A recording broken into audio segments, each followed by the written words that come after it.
DSC short number 67 try methods.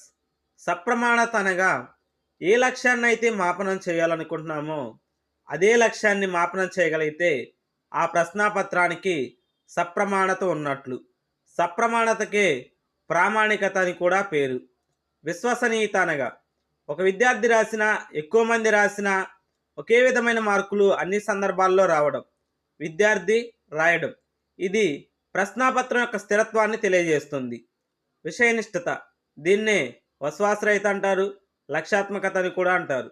ఉపాధ్యాయుడు దిద్దిన, ఎక్కువ మంది దిద్దిన ఒకే విధమైనటువంటి మార్కులు రావడం, దిద్దడం ఉపాధ్యాయుడు, ఇది సమాధాన పత్రం యొక్క స్థిరత్వాన్ని తెలియజేస్తుంది. విచక్షణ స్థాయి, విద్యార్థులను ఉత్తమ, మధ్యమ, తక్కువ సామర్థ్యం గలవారిగా విభజించగలిగితే ఆ ప్రశ్నాపత్రానికి విచక్షణ స్థాయి ఉన్నట్లు. సమగ్రత,